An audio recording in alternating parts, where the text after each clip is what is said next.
migrant worker, or they have someone who study abroad and everything. So Bitcoin allow them to send and receive money easily. Yeah. So not many people know about this. Not people just use normally like Western Union or even like local solution, but this all comes with high cost. Today we have an esteemed guest. Dimas, can you introduce yourself? Hi, Asan. Thank you very much for the opportunity. Hi, my name is Dimas. I'm based in Bandung in West Java, Indonesia. I'm one of the co-founder of the Bitcoin Indonesia. Perfect. Is it okay if you tell us more about the Bitcoin in Indonesia? When did it start? Oh yes, thank you. So Bitcoin Indonesia actually started about end of last year, yeah, September 2023. That time, I was helping there in organizing the Bitcoin conference, and then you were there also, Hassan, right? And we met each other, and then a lot of people was fun. Then I met the other co-founders, who he's basically two Germans and also one Lithuanian, and then we have a talk that about many things, especially about Bitcoin. Then we realized that in Indonesia there is not many trusted sources when it comes to Bitcoin. So we think that okay, maybe this is good opportunity to start doing something, right? Right. So what we did actually, so in the beginning the Germans, my friends, they have already a book. Yeah, they built a book for the president, and then they translated to Indonesian. I helped them during the translation, and then it evolved, become to more like doing meetups. So first they came to Bandung and we had meetups. Many people came. Then they went to Jakarta. Many people came, and then in the end, now we have more than 26 meetup happenings, Bitcoin only meetups happening for free in every month. Yes, and this is such so amazing. And the other So things that Indonesia is we just very big. Like so, right now, I guess like you're almost covering the whole Indonesia if you have 26 meet. no no just it's tiny fraction I think. Yeah, yeah. I mean, like at least the biggest cities in the country. Yes, because it is. I think we are, and the next month we are gonna break 30 cities. So, well, what is amazing about this meetups is like it's for free, and then all being run by independently by volunteers, by our community leaders, and this is because they are passionate about Bitcoin and they want to build a Bitcoin community, and then they want to increase understanding about Bitcoin. So I think for me, this is one of powerful tools. We don't ask them to do anything. Right? They are running independently. It's amazing. Yes. Perfect. So it's like a decentralized fashion, if you may say, is it? Yeah, decentralized fashion, decentralized network, and then fashion. But Yeah. now we have already in Bali, a Bitcoin House Bali. I think this is one of the one big accomplishment because the story behind it is very. I think if I may say, because we got introduced to a guy who is basically a Bitcoiner, and then he owned a place, and the guy said, okay, build your Bitcoin house here, and then everything is fine, something like that. So we said, oh, really? Okay, and then we just build it, build, and when we open it, a lot of people came, and then now the Bitcoin house like become the top of mind of everyone, every Bitcoiner in all the world. So if you come to Bali, then you have to go to Bitcoin house to learn about Bitcoin. Fascinating. So, what would you say is the most important lesson or like topic that you want to spread around by these meetups and maybe the Bitcoin house as well? Like, what is the message that you want to deliver to the population in Indonesia? I think there are three important meetup message that we want to deliver. First is what Bitcoin as a saving technology that because now we see everyone in Indonesia having suffer high inflation. Yeah, officially we have only like 2 to 5% inflation, but if you see the grocery bills and everything, I think it's range about 10% or 15%. Yeah. And then the It could be secondly, what some things about that are even as 50 high as 50%. 50%? Yeah, Do you think? yeah. Some things obviously like maybe not the vegetables, but because the vegetables are grown locally, but maybe some other goods that are exported. So yeah. Yeah, I agree. I agree. Probably, yeah, yeah. Then as a saving technology, and then also second is like as a freedom technology, because also a lot of people are Indonesian people. I think that from the bottom down, the class, yeah, the economic class from the middle to bottom, they are like migrant worker, or they have someone who study abroad and everything. So Bitcoin allow them to send and receive money easily. Yeah, so not many people know about this. People just use normally like Western Union or even like local solution, but this all comes with high cost and things like this, right? And the third one is about decentralization. Something like we see that with increased situation macroeconomics and also politics right now, the government control is increasing. So Bitcoin offer that the possibility that you can own your own assets that without any interference and no one can take it away from you. So this is the most three powerful message that we want to give them. I guess in Indonesia, like gold is very important. So how do you, what is the feedback you got like in compared to gold, or is it mentioned at all like as a saving? Like you mentioned, the first point is like a saving technology. A lot of Indonesians prefer to saving gold. So how do you convince them that Bitcoin is better? Yes, several things. Yeah, it's true that Bitcoin is become top of mind of the Indonesian also, and Bitcoin is very niche, quite new also. But how do we convince this? We just point them to several news. Normally, I told them the two recent news about 109 ton of gold being missing, no, being fake, something like this. Wow. But this was in China, is it, or in Indonesia? No, no, in Indonesia. So Wow, that's so really the main manufacturer, I don't know, maybe it's not fake, but something happened. They play with the game and things like this. So there's several people, key person in the company being arrested, and then 109 ton of gold is being misused, something like this. And the second one is so funny because about 54 ton of gold, if I'm mistaken, or kilo, something like this, missing from the warehouse, from their own warehouse. fascinating. So So this means that if you don't control your private keys, no, then the gold can yeah, there is also disappear. one thing that's really puzzling for me right now. Like I remember maybe like 10 years ago or even less or even more recently, there was still very common to buy the Anthem, like the basically the gold bars, those very small ones. You can buy the physical ones like unpackaged. Now it's mostly packaged, so it's like you have to keep maintain the package. So how do you verify the material if you don't have access to it? So that's actually very interesting also, like the verification aspect of gold, even for the smaller quantities, Yeah, is a bit of a challenge, isn't it? yes. From the price point of view, Hassan, it's very different. If you have like the certificates and the gold are being separated, they will price it lower compared to the one that already inside the package. Yeah, And but but the crazy again, thing, what even the how one do you with the verify it? And then certificate, what is it's very hard to verify because the problem is the certificate is sealed. So if you open the seal, it's basically will be considered uncertified. But then how do you verify? It's like a chicken and egg scenario, and it's very risky. So basically, you put your full trust into the company that this goal that they give you is like 99% or something. So yeah, it's very high risk, I guess. Exactly. I mean, like, this is the key that very important key that you say, trust, right? And the third one is I happen to found it because I was researching it. For example, the price of the gold from here Indonesia at least 30% higher than the spot price. So in the world, something like this. So that means if you buy from inside from Indonesia, you get 30% more expensive. But when you sell it also on the same day, they will discount it around 20 to 30% also. So it means that you are being minus 50% if you buy in the morning and then you sell in the afternoon. And it's also not very liquid because you need to still go to the shop at the very least, even if the shop accepts it directly. So yeah, obviously Bitcoin is instant. But okay, so how do we also like do you feel that the ecosystem or the infrastructure supporting Bitcoin, like obviously Bitcoin is intentionally to be B2B. So this is the white paper and this is the true intention of Bitcoin to be B2B. But people usually go to the convenient route, which is like buy through exchanges instead of like searching someone else who has it B2B. So do you think the infrastructure is already sufficient, or is there something left to be desired? Yeah, I think there's a lot of improvements that need to be can be done, right? Something, for example, the education about self custody needs to be done, and then also in our meetups we normally teach people how to buy and how to sell. So the easiest for us to orange pill someone is like, hey, you have some fiat, maybe some 10,000 rupiahs, 50,000 rupiahs, and I have some Bitcoin. Do you want to exchange, for example? Something like this, like you can see, become like a peer to peer, something like this. So they get the experience, and some improvement that we wish that the exchanges in Indonesia Indonesia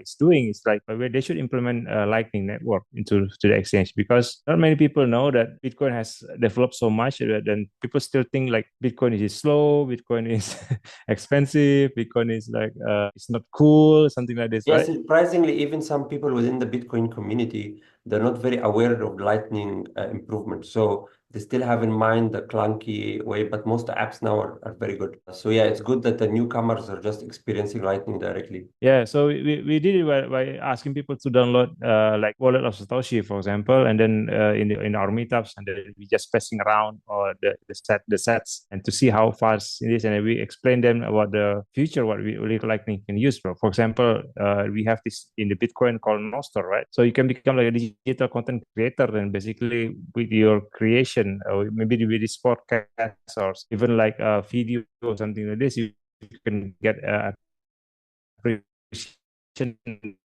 directly via Zaps, via like internet. Yeah, yeah, it's Yeah. pretty fascinating. So what do you think the most common like maybe feedback that you got from the community so far? I think the first one they are confusing about what is Bitcoin basically. This is number one. What is Bitcoin, and also is Bitcoin halal because around 80-90% of Indonesians are Muslims, right? So they never see this kind of money before. And then how we approach that is it's like we have now a program from El Salvador called My First Bitcoin program. This is an online diploma program that we get a licensing from El Salvador directly. So this program is open source and already been run through 32 countries. And in Indonesia, only us, Bitcoin Indonesia, has the license to do it. So what we did is basically this in this My First Bitcoin program is this 10 weeks program where in the first 5 chapters we only talk about money. What is money? How is money being created? What is the history of money? Who controls it? And what is the problem and everything? And the last 5 chapters we talk about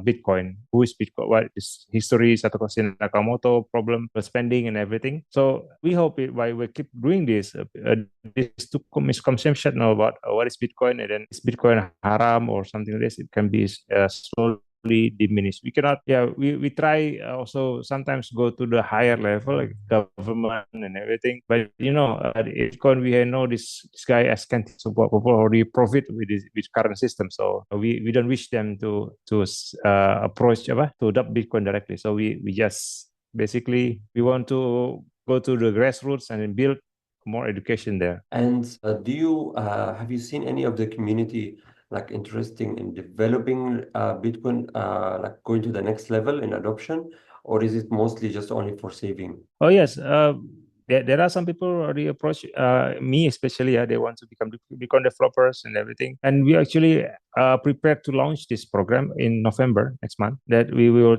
teach people how to develop Bitcoin, understand Bitcoin directly from command line, and teach them about to become Bitcoin developer program. So this we are partnering with Bitshala, and then we have some mentors ready and everything. So this is our next step, yeah, because we want to uh, create as many as possible of Bitcoin Indonesian developers that can create local solutions also for the Bitcoin. Because then we can create more jobs and we can create more companies with using Bitcoin. This is our hope, yeah, in the future. I see also like there is like a huge, especially in Bali, like a huge push by the government officially, like to support remote work or support like people coming in.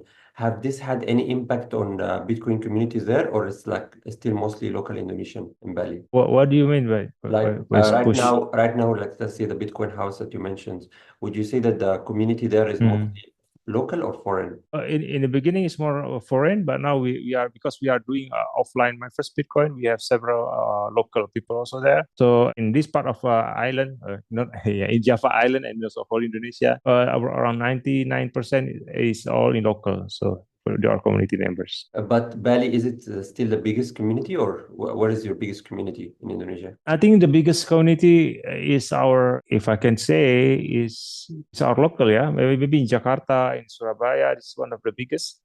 Bandung also quite big. Medan is also quite big, and Bali is I think slowly it shaped become like more to become for digital nomads. Digital nomads who is coming to visit Bali and then they want to learn about Bitcoin. Some tourists. So, but we are building Indonesian locals also there, like Balinese. We have already two people working full time there. I mean, like as volunteer in the Bitcoin house, and also yeah, slowly we go higher because we see a lot of problems in Bali, right? Many people are underbanked and also cannot get bank account, and then we feel the pain of inflation. So we want to help as many people as possible. Fascinating. So, do you have any information like about how big is the adoption of Bitcoin in Indonesia, like in general? In general, I don't know specifically about Bitcoin, but I think we surpassed already 20 million people who are invested in crypto assets in Indonesia. I think this is one of the highest adoption rate. But about Bitcoin itself,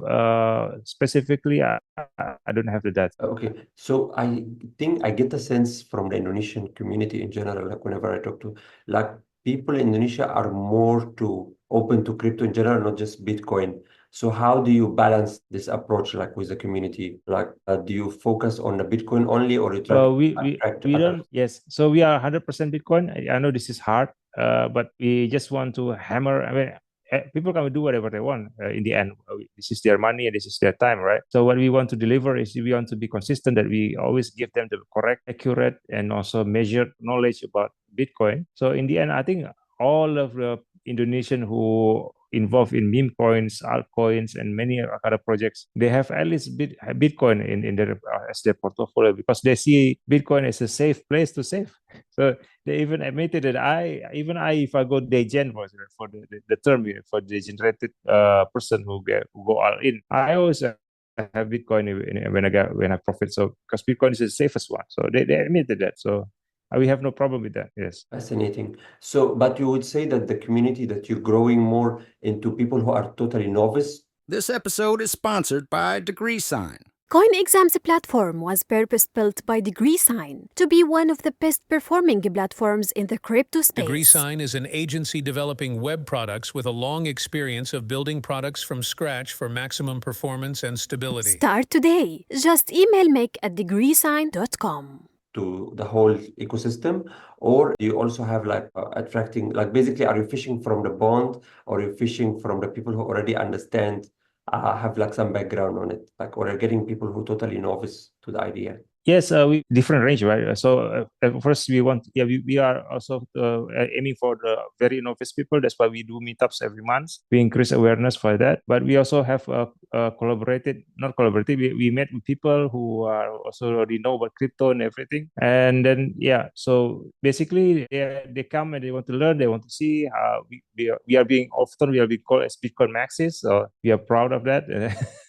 So we go like that. But beyond that, we also visited schools basically. So last month I visited elementary school. I did a workshop here in Bandung about how about inflation, about money, about purchasing power and everything in one game, kind of a workshop. And then next week I will go to another school, maybe around 200 people will attend it, and then I will teach about same thing again. And next month I will teach again about 700 people. So we want to, because the common thread of Bitcoin is like inflation, and also Bitcoin is anti-inflation. So we want to teach them as young as possible about money, how to what is money, and then how to manage money, and how what is inflation and everything like that. And Bitcoin can be part of that, their life, because they are basically become already a digital native, right? All these kids nowadays. How about the technical challenges? Like, like if you have self-custody of Bitcoin, sometimes there is like just slight technical challenges. Do you also like focus on that in the education, like curriculum or like mission? Yes, we have not done it really like specifically in every occasion, but if you follow my first Bitcoin program, there's a dedicated chapter, one chapter that you basically teach how to do self custody, how to print safeguard your seed phrase and everything. So now I'm doing online my first Bitcoin program, and then 150 people join. So inshallah, maybe in December we will learn about self custody and everything, and more people will be aware about how important self custody is. Fascinating. I mean, like this almost covers everything. But what is like your future plans? Like you mentioned, like some plans you have in the next couple of months, but how about for the future plan and vision for this project? The future plan is we want to expand more the education program. My first Bitcoin, we want to visit more universities, more schools, and then also we want to in the future maybe if we get an opportunity, we want to encourage the government to start mining Bitcoin and start using Bitcoin as a strategic research asset, because we see the race now already happening. Even though quietly, but we as a Bitcoiner, you see that every day governments, countries are adopting Bitcoin. So why should Indonesia cannot something like this? Indonesia is the heaven of energy, right? I mean, like this. So I think last year some statistics said last year Indonesia has about 11 gigawatts of excess electricity, and this cannot be tapped because of the rules. Something like this. This is for me is so sad, because if governments are only can just sell this wasted and stranded energy, the electricity, then they can pay that. They can lower our taxes. They can have money for many things, and the deficits can be lowered and everything. So, but they have not realized it. So, yeah, but In a way, we also, want to contribute. if they mine Bitcoin, it's basically a store of energy as well, not just a store of money. So it's a form of storing energy, and then you can allocate it to maybe some other islands, or so like basically build the generators or somewhere else to generate with this money. You can basically redeploy this resource somewhere else. Yeah, So it's agree. very fascinating. Yeah. So right now also, I guess for Bitcoin, I think the only challenge now is maybe, or at least this for a future challenge, like yes, people can save and buy and sell Bitcoin, but they cannot use it for basically regular everyday spending. Like this was like I think a couple of years ago, a new regulation for this. So do you foresee this changing over time in the future, this regulation, or is there any efforts to change it? Yeah, maybe it will take a while before Bitcoin is being used as a means of payment. But we are trying a new concept. Basically, it's called closed loop system, where you buy something and you get points or mileage. You get mileage, right? Or if you go to like a time zone to play in an arcade, for example, you're basically exchanging your rupiah into some kind of Tizo points, right? And this in a car, something like this. And then with this, you can play with the machines in the area, but also in the area, but all over Indonesia, wherever there is time zone place, then you can use this card to play. So Fascinating. Yeah. we see it as like this. I mean, like if we are Bitcoin Indonesia and we have our community members, and then if we try to onboard people or something like this, everyone has to use a certain app, one special app, exclusive app, and then we call it we don't call it buy and sell, but we call it like you can redeem your Bitcoin here and you can get something else. So Bitcoin become like a reward point to SSA, yeah, something like this. It's like looks like a very interesting approach. I mean, like at least an intermediary approach, and hopefully maybe in the future it can be a legal tender as El Salvador. I hope so. Yeah, very very fascinating. And also the point you mentioned about countries accumulating Bitcoin, we can see that one of the two biggest holders are basically China and the US of Bitcoin, even though they are officially against Bitcoin, but practically they're doing something else. They're trying to accumulate Bitcoin as much as they can. So it's really fascinating. And hopefully Indonesia gets on board with this, because it's like the future.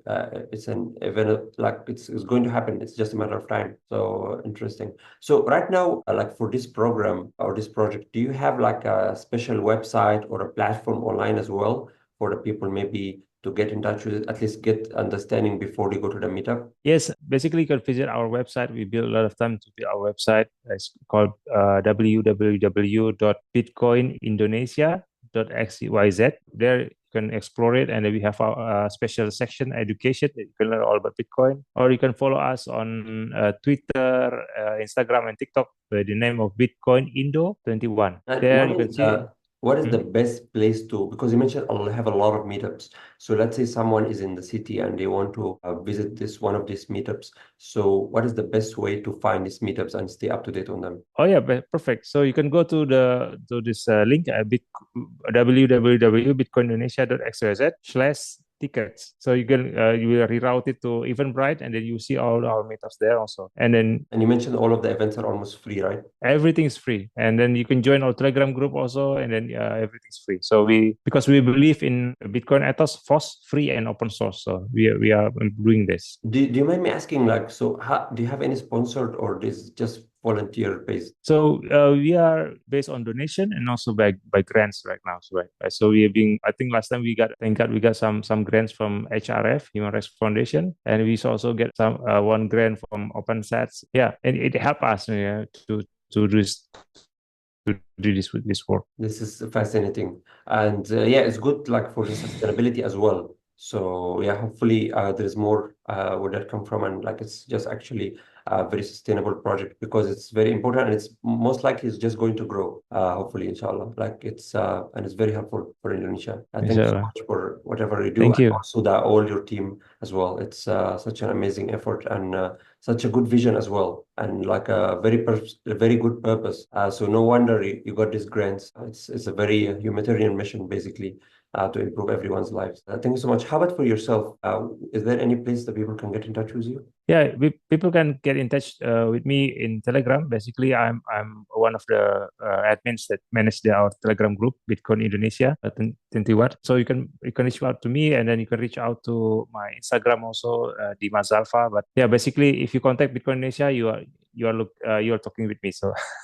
Okay, we will try to put the links in the description. So it's amazing to have this talk with you today, and yeah, have a nice day. Thank you so much for your time. Thank you. Bye bye.